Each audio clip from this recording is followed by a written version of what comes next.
Deportiva y con swing. Deportiva y con swing. La factoría del deporte desde New York para ti. Es una máquina. Es una máquina Pensada para ti. pensada para ti. Número uno en las redes, dale like y compartir.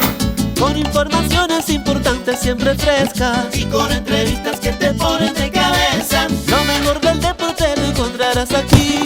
Búscale en las redes, dale like y compartir. Suscríbete, Ay sí, infórmate. ok. Dale a la campana para. massinsports.com.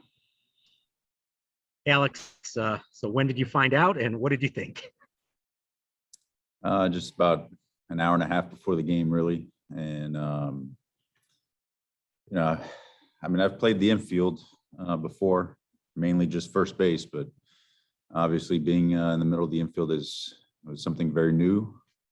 And, you know, thought Davey and Bogey did a nice job as far as trying to hide me out there a little bit, but you know, at the same time, I was just trying to have fun with it and you know, try my best not to embarrass the team.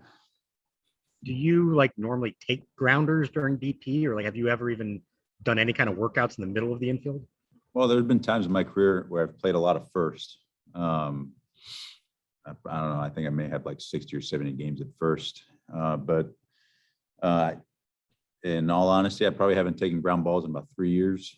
Didn't get a chance to do anything today either because of the rain.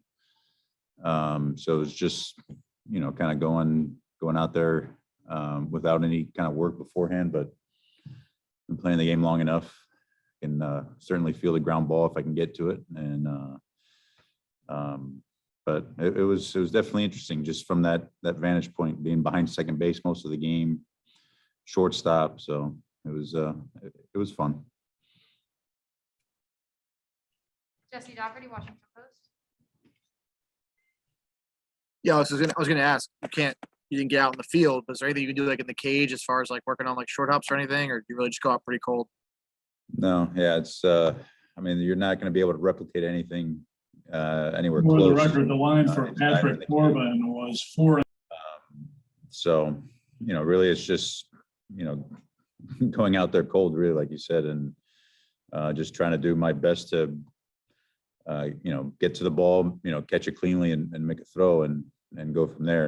And, you know, I tried not to think too much about it. It was just, you know, I've played first base quite a bit. I played third base in college before I caught.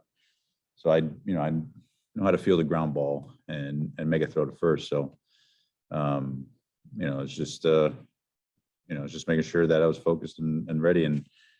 And Starlin and Josh did, you know, they were communicating with me every pitch. And as far as, you know, making sure I was in position, the one thing I kept like having to remind myself was every time there was a fly ball to the outfield, usually, you know, when you're the catcher, you're just standing there. So the ball would go up and I would stand there and I would think, oh man, I got to run out to the outfield. So that was like, at least for the 5 innings or so, that was the biggest difference for me. There weren't too many balls hit my way. Do you find yourself hoping you get one just to prove yourself, or would you rather the other 7 guys handle the defensive duties? It didn't matter. I mean, I figured if, you know, like it showed with a couple of balls today, if I was able to get to it, I was going to be able to, you know, make the play and be somewhat competent out there. You know, I'm not going to have the type of range like a middle infielder would, but you know, I can catch the ball, got pretty good hands. Thanks. Jessica Camarado, MLB.com.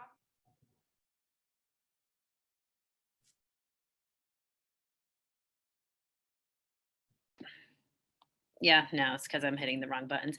As as you're in the infield watching Patrick pitch, are there moments where you're like watching Patrick for the pitches that he's throwing because you're used to that point of view, or you like have to remind yourself like I need to see when the ball comes off the bat?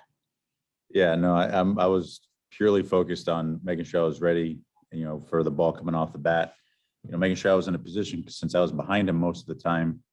To be able to see the ball off the bat. There were, you know, a few occasions where I was blocked by him or the umpire where, you know, I was kind of blind and I just had to make sure I'd stepped one way or the other to be able to see that and anticipate a little bit because a couple of times where I wasn't able to see the actual ball going into the hitting zone was, I'm not going to lie, I was a little nervous.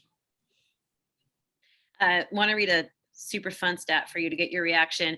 Among all modern era players, only Brad Ausmus had caught more games than you before making his first start at second base. So you are in elite history on that list right there. How does that historical reference feel to be part of? Well, I mean, I can't imagine there've been too many guys, that have caught as many games as I have and then have to, play in the infield at least on a start like that in the middle infield. It doesn't surprise me with Brad because he was a really good athlete, and I can bring that up with him now. Something that me and him are tied together. I played for him for a few years and played against him for a year or two as well. But it'll be fun to text him and get his reaction on that. But yeah, I mean, I'm when Davey and Bogey came up to me that they needed this, and I was like, just tell me where to go and I'll do my best. Thank you. You're welcome. Todd Davis inside the clubhouse. Hey, Alex, what glove did you use? Did you use one of your own gloves? No, I have a couple infield gloves, but none that I felt comfortable with taking out there for the game. So I used one of Jordy's gloves. Okay. And if you had your druthers other than first base, where would you play in the infield if you were forced to play the infield? Do you think second base is your most comfortable spot? Well, actually, a couple games ago when Jordy took the ball off the mouth in Philly, we were down to Jan. And if he would have had to come out of the game, then, there would have been a situation where one of us at least would have had to play the infield. And talking with Bogey, he was like, we're thinking about putting you at third. I was like, that's great. But at the same time, the way we, do shifts now, a lot of times you're just playing in the middle of the field. And I was like, I might be more comfortable in the middle of the field. I might need a little more time to see where the ball goes. I'm a decent athlete within the catcher's box, but once I get out of that box, my feet don't move that quick. But third base would have been fine. But if I had to pick, I think the situation I was in today was made it a little bit easier for me.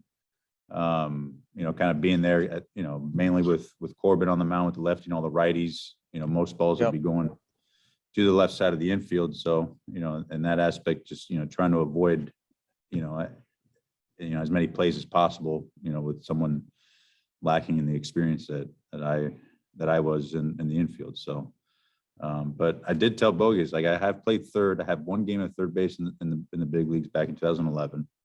Played a bunch of games at first. I got a game at second now. I've also pitched and I caught. So, maybe a start at shortstop, maybe in the future. That would be kind of cool. Yeah, possibly. And when you were chatting with Justin Turner at second, was he asking you what the hell you're doing out there, or did that come up? Yeah, a few of the other guys were obviously surprised. I'm sure a lot of people were. But like I told him, I was like, hey, I think Davey just thinks I have the best hands on the team. I just don't move very fast. Fair enough. Thank you. Great, thank you, everyone. Yo soy Alex Romero de los Dodgers Mumbai de Arizona. Los invito a seguir con la máquina deportiva.